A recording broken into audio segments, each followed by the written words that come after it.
जीवन और पानी का गहरा रिश्ता। बोलो श्री राधे राधे। बच्चा, आज का समय देखो, लोग छोटी छोटी बीमारियों से ऐसे घबराए हुए हैं जैसे कि बीमारी का ही जन्म हुआ है। कहीं पेट में गैस, कहीं सिर दर्द, कहीं थकावट, कहीं कब्ज। पर बेटा, कोई ये नहीं सोचता कि ये सब होता क्यों है। क्यों होता है कि 25 साल का जवान बच्चा भी थकावट से बेहाल है और 50 साल के बुजुर्ग तो चलने फिरने लायक भी नहीं रहे। आज मैं तुम्हें बताऊंगा एक ऐसी साधारण लेकिन अद्भुत बात पानी पीने के सही तरीके के बारे में। हमारे शास्त्रों में कहा गया है, अति सर्वत्र वर्जियेत। हर चीज में अति बुरी है।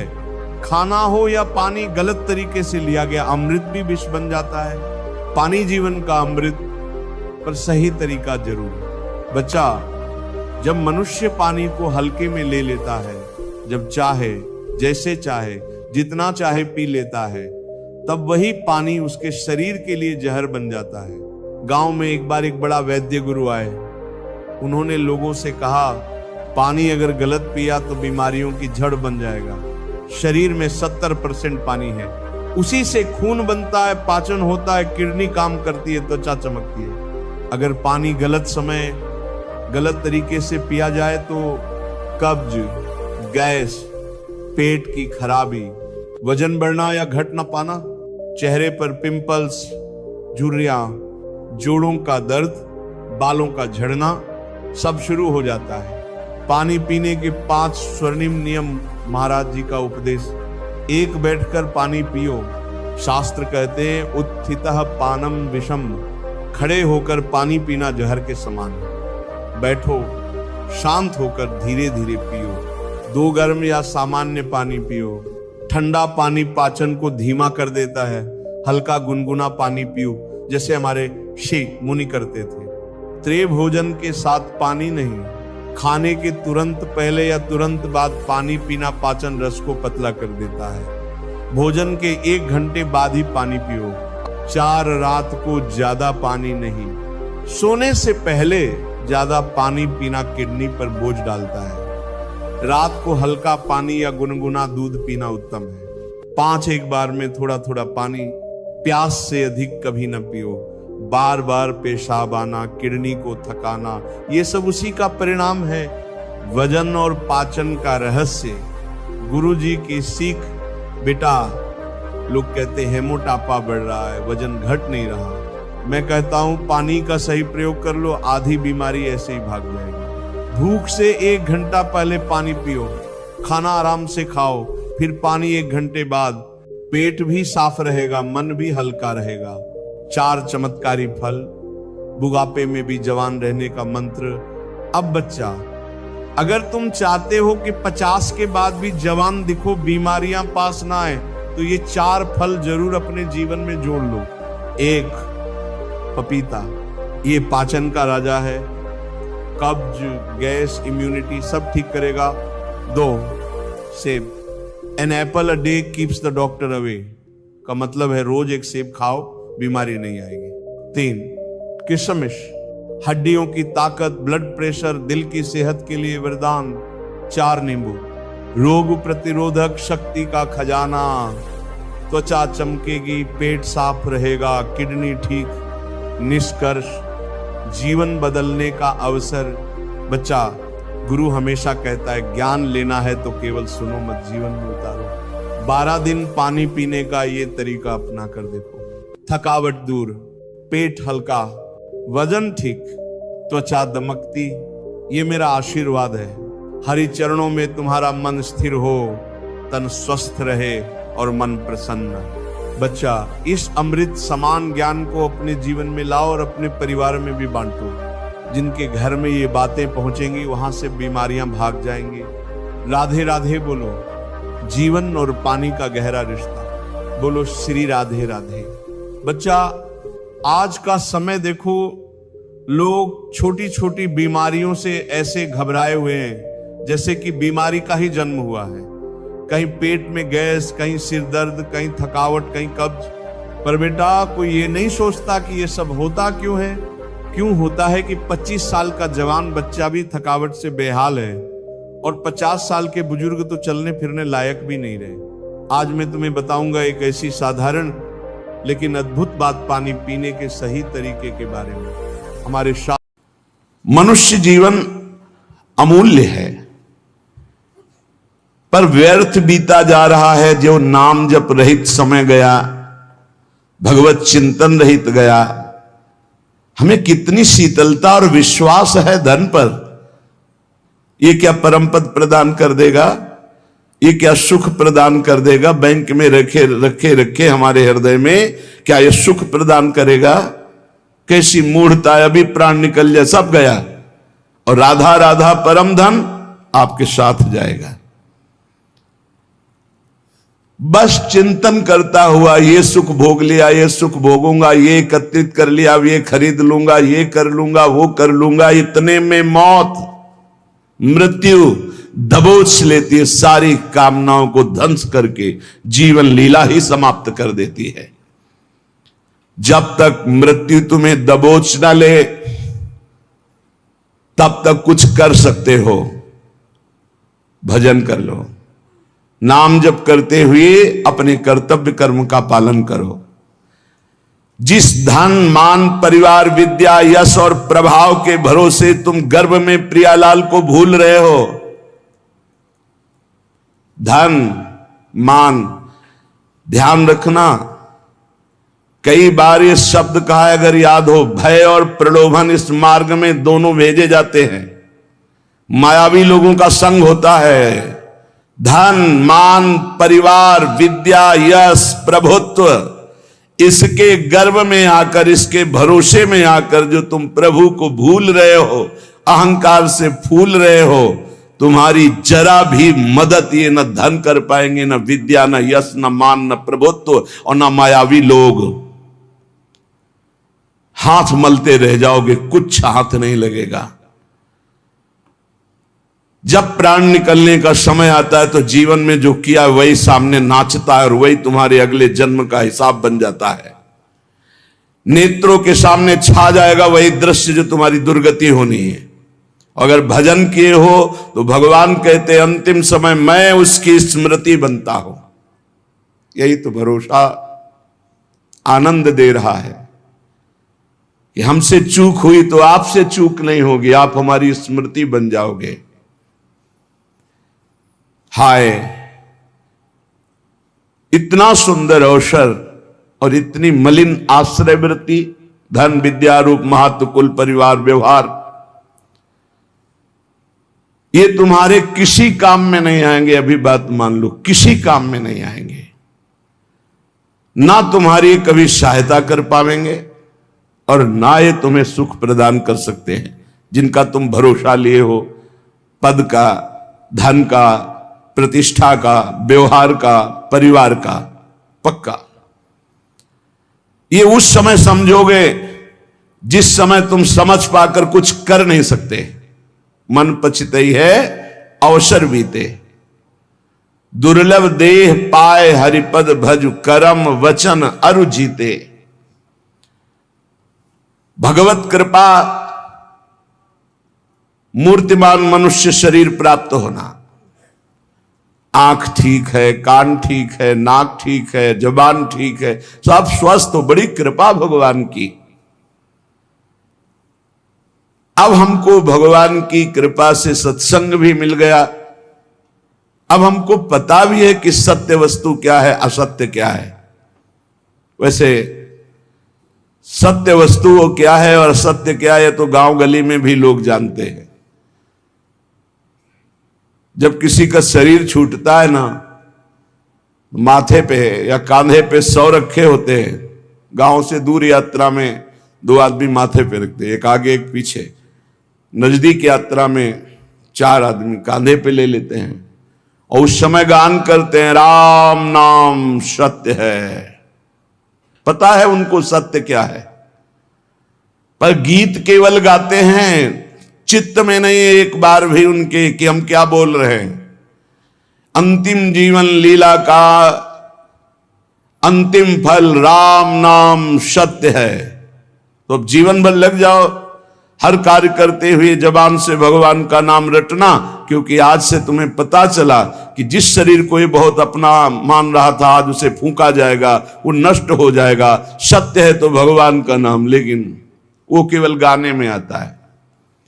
वो गीत केवल अंतिम समय, शरीर छूटने के समय कि चलो सत्य वस्तु का ज्ञान करा दे कि राम नाम सत्य है, भगवान नाम सत्य है। दुर्लभ देह पाए हरिपद भज, करम बचन और जीते, मन पछतई है अवसर बीते। अब पछताए का बने जब चिड़िया चुन गई खेत। काल रूपी चिड़िया जीवन रूपी खेत के श्वास रूपी दाने चुन गई, अब क्या बचा। इसलिए सावधान हो जाओ, अपने मनुष्य शरीर को संभालो। तुम्हारा मनुष्यपना इसी बात में है कि इसी जन्म में तुम ब्रह्मबोध या भगवत प्राप्ति कर लो। अनंत जन्मों के भटकन को मिटा दो, नहीं भटकते ही रहोगे, कोई रास्ता नहीं है आगे। अभी समझ में नहीं आ रहा, प्रमादवश अभी लग रहा है मैं मनुष्य हूं, जवान हूं, खूब धन है, मैं भोग लूं। लेकिन शरीर छूटते ही ये मानो दे, फिर तुम परवश हो जाओगे। पशु पक्षी नाना प्रकार की योनियों में तुम्हारी बिल्कुल स्वतंत्रता नहीं रहेगी कि तुम कोई नवीन कर्म कर लो। भगवान की जब अहेतुकी कृपा होती है तब संत मिलते हैं। जिसके जीवन में संत का प्रवेश हुआ, समझो हमारे ऊपर अहेतुकी कृपा श्री हरि की है। अब मोहि भा भरोस हनुमंता, बिनु हरि कृपा मिले नहीं संता। तो जब संत मिले तो उनकी आज्ञा पालन करो, उनके बतलाए रास्ते पर विचार करने की जरूरत नहीं है। संसार के दोस्त मित्र मायावी व्यवहारी, इनसे बात करने पर इनकी बात पर विचार करो। बिना विचारे जे करें ते पाछे पछताएं, काम बिगाड़ो आपनो जग में हो तो हंसाए। पर जब संत सदगुरु बात करें तत्काल उनकी आज्ञा के पालन में तत्पर हो जाओ। बिना ही विचार करी शुभ जानी, वहां विचार की गुंजाइश नहीं है। याद रखो, मनमानी आचरण करोगे तो जीवन असफल हो जाएगा, और संत आज्ञा में रहोगे तो जीवन सफल हो जाएगा। तुम्हारे ऊपर भगवान की अहेतुकी कृपा की वर्षा हुई। मनुष्य शरीर, संत समागम, भजन पद्धति का तुम्हें ज्ञान हो रहा है। तुम्हारे सारे पाप संताप जल जाएंगे। तुम्हारा हृदय आनंद और शांति के सुख में डूबने लगेगा। तुम भगवत प्रेम की धारा में डूबकर परमानंद को प्राप्त करोगे। परंतु याद रहे, केवल नकल की हम बात नहीं कह रहे, हम असल बात कर रहे हैं। आज लोग केवल बाहरी बातों पर ध्यान देते हैं, आंतरिक वृत्ति पर नहीं ध्यान देते। आप जितना फैलाओगे आपका चिंतन फैलता समा जाएगा। समिटे सो आशिक, फैले सो जमाना। बात मान लो, समिट जाओ। जितना समिट जाओगे उतना जीवन मुक्त होते चले जाओगे। जितना फैलते चले जाओगे उतना फंसते चले जाओगे। तुम्हें नहीं दिखाई दे रहा, तुम्हें लाभ दिखाई दे रहा है, हमें हानि दिखाई दे रही। अपने माने हुए लाभ का त्याग करके संत और गुरुजनों की मानी हुई वृत्ति पर हमें अपनी वृत्ति बैठालनी है। जो लोग संतों के प्रति आकर्षित होते हैं, आकर्षण, एक माया का आकर्षण, एक स्त्री पुरुष का आकर्षण, एक खान पान का आकर्षण, एक नाना प्रकार के पद प्रतिष्ठा का आकर्षण, पर जो संतों पर आकर्षित करते हैं वो भगवान के बड़े कृपा पात्र जन होते हैं, जो संतों से आकर्षित है। जैसे संसार में किए हुए आकर्षण आसक्ति दुर्गति का कारण है, पर वही आकर्षण आसक्ति यदि संत महापुरुषों से हो जाए तो मोक्ष का खुला हुआ द्वार भगवान कपिल देव जी कहते हैं। संतों के संग से अपनी मान प्रतिष्ठा, पूजा, बाहरी संबंध, संतों के प्रभाव से आई हुई भोग सामग्री, इसके भोग करने में न लग जाए। बड़ा सूक्ष्म विषय है, इसीलिए कह रहे हैं सावधान। संत आकर्षण हुआ, बड़ी कृपा हुई भगवान की। तो संतों के पास जब भजन वो करते हैं तो मान प्रतिष्ठा मिलती है, रुपया पैसा मिलता है, भोग सामग्री मिलती। ये गुरु कृपा नहीं है, ये तो जीवन अर्पित किए हैं तो इन किन प्रकार जैसे रखें वैसे जीवन जी रहे हैं। हमारी गुरु की आंतरिक संपत्ति पर नजर होनी चाहिए। आंतरिक संपत्ति है प्रियालाल, सतत प्रियालाल का चिंतन, बहुत मस्त जीवन हो जाएगा। अगर बाहरी बातों को आप पकड़ोगे, मान पूजा प्रतिष्ठा नमस्कार रुपया पैसा, तो मोहग्रस्त हो जाओगे, अज्ञानग्रस्त हो जाओगे। क्या बिना भजन किए विभूतियां प्रकाशित हो जाएंगी क्या तुम्हारे अंदर, वैभव भगवान का? अरे जो संतों के बाहरी वैभव का भोग करने की चेष्टा करते हैं वो स्वयं डूबते हैं और अपने संग में दूसरों को भी डुबो देते हैं। आप गए और घालें जे को सत मार्ग प्रतिपालें, बड़ा सूक्ष्म विषय चल रहा है। उपासक को चाहिए मात्र केवल उनके उपदेश और उनकी आंतरिक संपत्ति पर नजर रखे। जीवन अर्पित है, अब जैसे आप रखो वो आपकी मर्जी। हमारा जीवन में कभी झगड़ा नहीं होगा, क्योंकि हमको जो गुरु ने संपत्ति दी वो बंटवारे वाली है ही नहीं। न चोर चुरा सकते हैं और न कोई गुरु भाई बंटवारा कर सकता है, अमोघ संपत्ति है। और गुरु की बाहरी संपत्ति पर नजर ही नहीं होनी चाहिए। नहीं, आंतरिक दो जगह नजर नहीं कर पाओगे। बाहरी संपत्ति पे नजर तो गुरु की आंतरिक संपत्ति पर नजर नहीं, आंतरिक संपत्ति पर नजर तो बाहरी है। ऐसे ब्रह्मादिक के भोग सब विषम लागत ताई, नारायण ब्रज चंद की लगन लगी ही जाए। कुछ लोग तो अनेक जन्मों में भ्रमण करते हुए ध्येय की प्राप्ति के लिए हमें भगवान ने मानव जन्म दिया। हमें अपनी इंद्रियों को संयम में रख करके सत्संग, स्वाध्याय, सेवा, सुमिरन, इसमें डूबना है। इसमें श्री भगवान स्वयं कह रहे हैं सबरी जी से, प्रथम भगति संतन करी संगा, दूसरी रति मम कथा प्रसंगा। सबसे पहली भक्ति है भगवान के प्रेमी भक्तों का संग।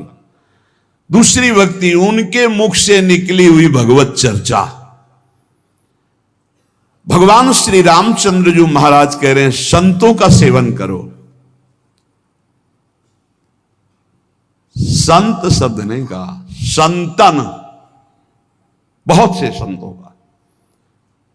संत और संतन बहुवचन प्रयोग किया। जहां भी भगवान की चर्चा करने वाले प्रेमी भागवत जन मिले, उनकी एक एक बात गौर से सुनो, अपने जीवन में धारण को, लेकिन भगवान से युक्त। भगवान ने जाति पक्ष को नहीं कहा, कुल पक्ष को नहीं कहा, विद्या पक्ष को नहीं कहा। जाति पाति कुल कर्म धर्म बड़ाई ये सब भगवान कहते मुझे। एक बार एक कारे नाम के मुसलमान भक्त थे, उनको स्वप्न में भगवान श्री कृष्ण ने एकदम, तो सब भूल गए और बस भगवान श्री कृष्ण के आशिक हो गए। उनको भक्तजन कारे ही कहने लगे, श्याम सुंदर के नाते से कारे ही। वो बड़े महान, हर समय केवल कृष्ण कृष्ण कृष्ण और उसमें डूबे रहते हैं। एक समय भ्रमण करते हुए वो जब नीलांचल पहुंचे तो जगन्नाथ जी के दर्शन के लिए बड़ा प्रेम उमड़ा। जब वहां दर्शन के लिए गए तो मंदिर में परिचय पूछा गया, क्योंकि उनकी वेशभूषा तो देखते ही संशय हो गया कि, तो पूछा तो उन्होंने सच्ची बात बता दी कि मैं अमुक कुल में जन्मा हूं। ऐसा है, उनको धक्का मार के बाहर कर दिया गया। तो जगन्नाथ जी के मेन प्रधान द्वार से ही उनको, जो सेवक जन थे उनको ऐसा मान करके द्वार से ही उनको हटा दिया गया। और वो बहुत अंदर ही अंदर लड़े हम तो जानते भी नहीं थे आपको, आपने ही आकर स्वप्न में परिचय दिया, मेरे चित्त को चुराया, अपना दास बनाया और आपने उत्साह पैदा किया कि चलो मेरे दर्शन करने, तो नीलांचल दर्शन कर। फिर ऐसा क्यों धक्का दिलवा दिया, द्वार पर से हटा दिया? तो वो कवि प्रकृति के थे, एकांत में जाकर के बैठ गए और कहने लगे, यदि तू जगत का नाथ तो हमारी भी सुध लीजिए। कह रहे, हे कारे, तूने करार किया, स्वप्न में आकर मेरे दिल को चुराया और बता दिया कि तू ही मेरा स्वामी है, और तू मुझे अलग मान करके धक्का दिलवा करके भगवा दिया। क्या यही प्रेम है? यदि तू जगत का मालिक है तो अब मुझसे रहा नहीं जा रहा है। आपने हमारे को अपने दरबार से भगवा दिया। यदि तू सर्वलोक महेश्वर है, सबका मालिक है, तो फिर अब देर मत कर। भक्ति हितकारी भगवान से नहीं रह गया, उन्होंने तुरंत भोग की थाल ली और समुद्र के किनारे बैठे हुए कार्य के पास गए। बहुत सुंदर जगन्नाथ जी हैं, ये तो प्रेम विकल रूप इनका है तो अनंत कामदेवों को मोहित करने वाले भगवान श्री कृष्ण ही, ये तो प्रेम विकल। पीछे से आवाज दे, कारे, पीछे मुड़ के देवी देखा, अपने हाथ से भगवान ने भोग पवाया। यहां कह रहे कि भगवान किसी जाति पक्ष को, कुल धर्म को, ये सब नहीं देखते, केवल प्रेम धर्म को देखते हैं। इसलिए किसी भी मत का कोई भी भक्त हो, कभी किसी भक्त का अपमान किसी जाति पक्ष या किसी धर्म पक्ष को लेकर नहीं करना चाहिए। जब कोई श्री भगवान के मार्ग में चलता है तो सिर्फ श्री भगवान का होता है, ये बात मानना चाहिए। हरि का भजे सो हरि का होए, जाति पाति पूछे नहीं कोई, ये भक्ति सिद्धांत की बात है। अहो वत्स पचतो गरीयान यज्जिभ्यागे वर्तते नाम तुभ्यम। जब भगवान का कोई प्रसाद तुम्हें पवाने की बात करे तो कभी ये मत कहना कि अच्छा बना है। ये संतों के वचन हैं, बाबा रामदास जी महाराज करेंगे, उनके वचन।